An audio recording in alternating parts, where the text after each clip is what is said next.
Hola, Lisa.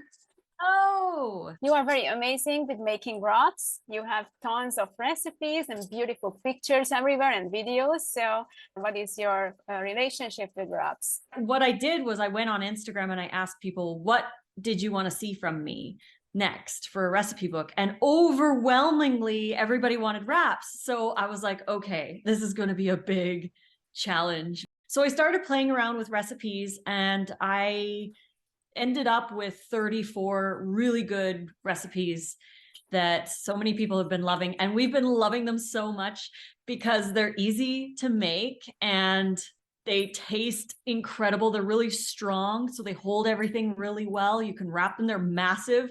Like if you have the big 14 by 14 trays, you can make big Yes. wraps, fill them with everything.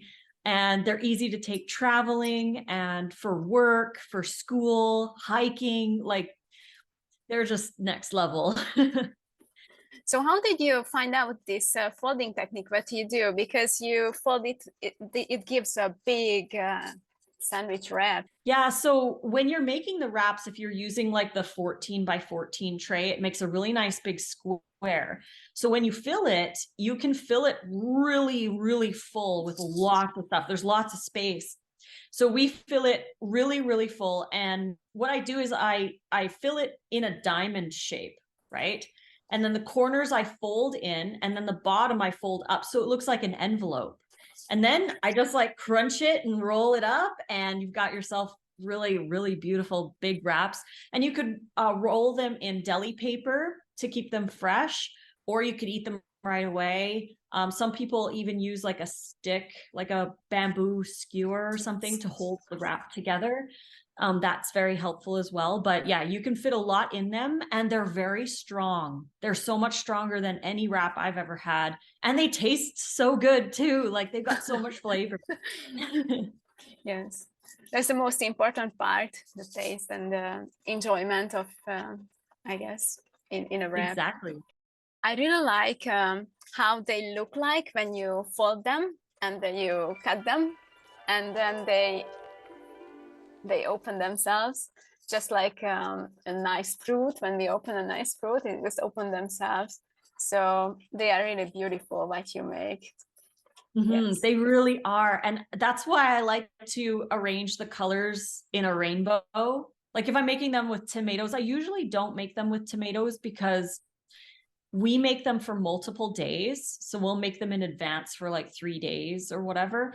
And when you're using like really watery things like tomatoes or cucumber, or even if you ferment your own pickles or anything like that, sauerkraut, anything that's really watery can actually, I mean, it's just like a regular wrap, right? It's going to get Yes. soggy. So I try to avoid those specific ingredients if we're wrapping for multiple days, and then we just add a sauce as we eat it. But if we're wrapping it right then and we're going to eat it right away, we'll add tomatoes and all kinds of other stuff in there too, because we're just eating it right away. It's not going to get soggy.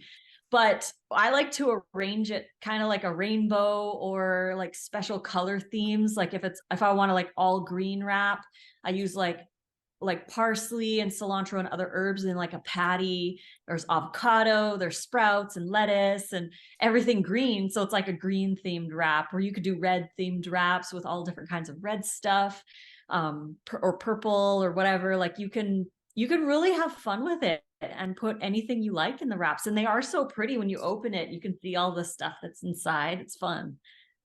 Yes, it is.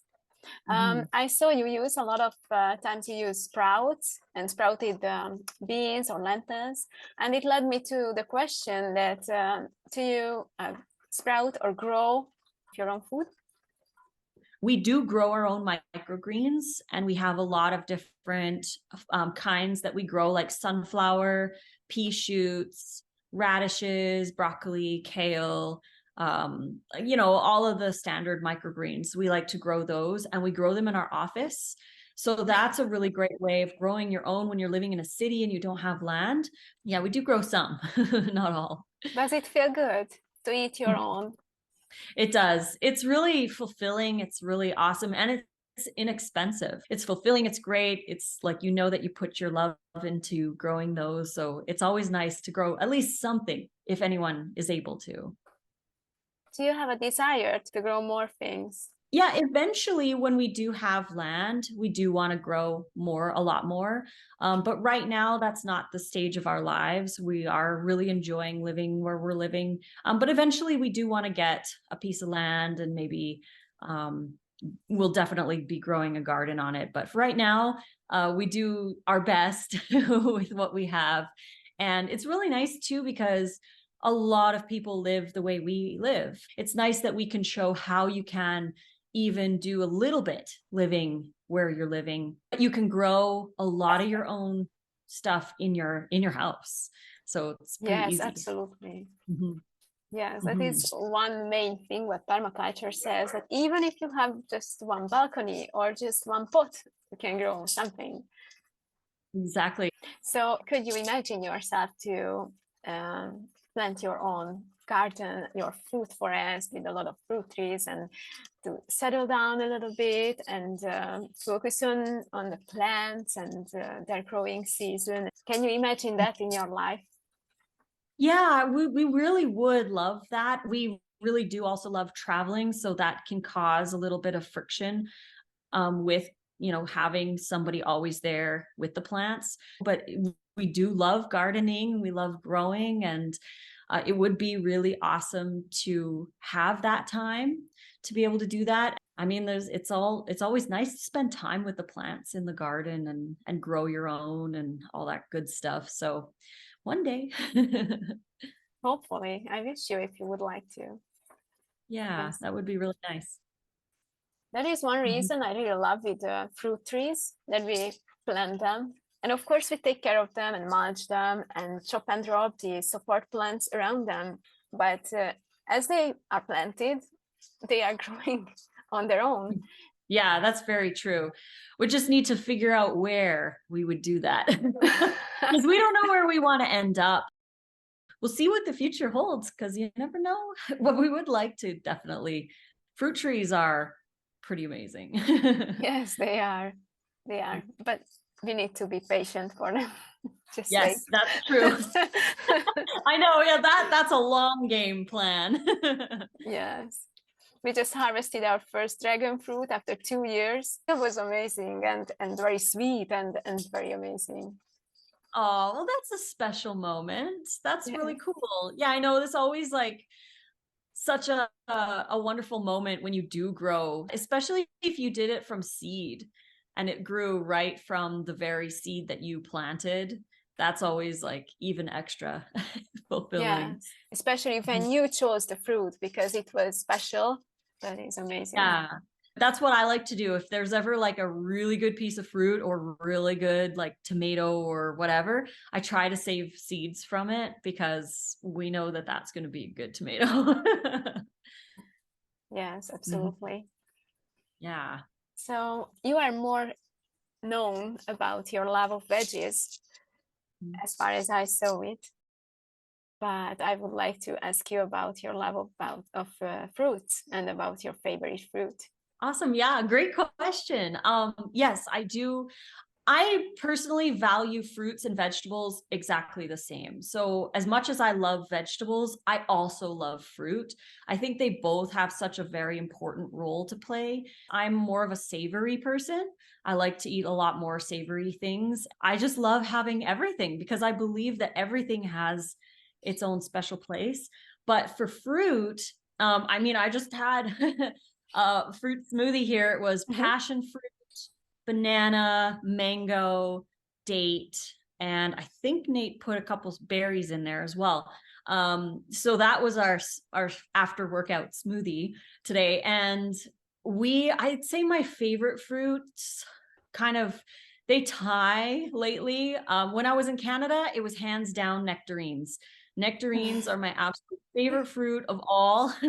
But now that I'm living in Las Vegas, we've got access to a lot more than I have ever had in Canada. And the mangoes here right now, the mangoes are unbelievable. Actually, mangoes and nectarines would probably definitely be my top two favorite fruits. Next to berries, I really like berries. I really like meme sapote. but they're so good. Have you ever tried fresh durian? The best durian that I ever had was custardy vanilla pudding. But all the other ones don't compare. You know, it's always like you have this one fruit and you're like, this was the best ever, and nothing compares to it. But yeah, durian we have, I would say, a couple times a year. There is one more thing. It came to my mind, and you said that you are a savory person. There are savory fruits like aki, dabai, and kala from Borneo. Do you have any experience with those fruits? I haven't. It's like really hard to find certain like more exotic or different fruits. I would like to try though one day. Hopefully I can explore some more flavors, but yeah, we have a fruit forest planted with amazing collection. It's a young fruit forest, but in 2-3 years, maybe you can visit us and taste these amazing fruits like dabai and kala and durian, a lot of kind of durians and white mangoes from Borneo. Yes. Yeah, it would be lovely. That would be fun. Yeah, and then I'll make you some wraps. Okay. Thank you, Lissa. It was an Oh, you're awesome welcome. experience. Thank you. Yes, Thank you you're very welcome.